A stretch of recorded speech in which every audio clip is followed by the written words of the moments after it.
அட தக்காளி, இந்த சீமான் பண்ணுறது தமிழ் தேசிய அரசியலே இல்லை, அவர் தமிழ் தேசிய அரசியலை வச்சு ஓட்டரசியல் வியாபாரம் பண்ணுறாரு அப்படிங்கிற புரிதல் நம்மளுக்கு வரும். எல்லாருக்கும் வணக்கம். விஜய் அவர்கள் டிவி கேக்கும் டிஎம்கேக்கும் தான் போட்டியே அப்படின்னு சொன்னாலும் சோசியல் மீடியாவில் சண்டை என்னமோ விஜய் ரசிகர்களுக்கும் சீமான் ரசிகர்களுக்கும் தான் நடக்குது. இப்போ இந்த நேரத்தில் விஜய் ரசிகர்கள், அதாவது தாவேகா தோழர்கள் கிட்ட சில விஷயங்களை சொல்லணும்னு ஆசைப்பட்றேன்.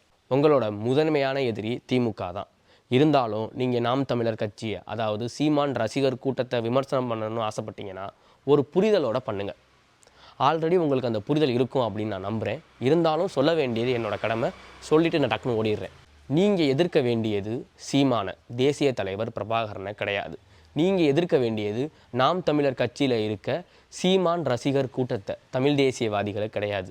நீங்கள் எதிர்க்க வேண்டியது சீமானிசத்தை, தமிழ் தேசியத்தை கிடையாது. இந்த புரிதல் நம்மளுக்கு எப்போவுமே இருக்கணும்.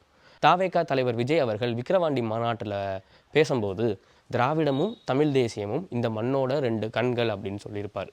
திராவிடம் இந்த மண்ணுக்கு நன்மை பண்ணியிருக்கா அப்படின்னு பார்த்தோம்னா திராவிட தலைவர்கள் பண்ண நன்மைகளை விட துரோகங்கள் அதிகம். ஆனால் அந்த திராவிடத்தை ஏற்றுக்கிட்டு செயல்பட்ட தொண்டை அவன் இந்த மண்ணுக்கு நன்மை பண்ணியிருக்கான். சாதி ஆதிக்கத்துக்கு எதிராக போராடியிருக்கான், பார்ப்பனி ஆதிக்கத்துக்கு எதிராக போராடியிருக்கான், தமிழ் மொழி உரிமைக்காக, தமிழர் உரிமைக்காக போராடியிருக்கான். ஏன் இன்னும் சொல்ல போனோம்னா திராவிடம் அப்படிங்கிற கருத்தியலையே தமிழ் தேசிய உணர்ச்சியில் தான் வளர்த்து எடுத்தாங்க. அதனால தான் திராவிடம் தமிழ்நாட்டில் மட்டும் இருக்குது. என்ன பேர் மட்டும் திராவிடம்னு வச்சுட்டாங்க. அது திராவிட தலைவர்கள் பண்ண சூழ்ச்சி தான்.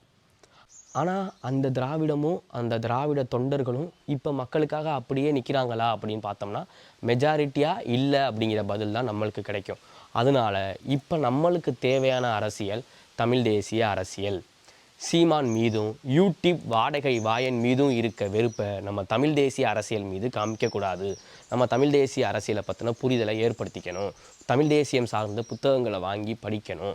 இப்போ தமிழ் தேசியம் சார்ந்த புரிதல் நம்மளுக்கு வந்துருச்சுன்னா, அட தக்காளி, இந்த சீமான் பண்ணுறது தமிழ் தேசிய அரசியலே இல்லை, அவர் தமிழ் தேசிய அரசியலை வச்சு ஓட்டரசியல் வியாபாரம் பண்ணுறாரு அப்படிங்கிற புரிதல் நம்மளுக்கு வரும். நான் கொஞ்ச நாளைக்கு முன்னாடி ஒரு வீடியோ போட்டிருந்தேன். அந்த வீடியோவில் நாம் தமிழர் கட்சியில் இருக்க சீமான் ரசிகர் கூட்டத்துக்கு சில கேள்விகள் கேட்டிருந்தேன்.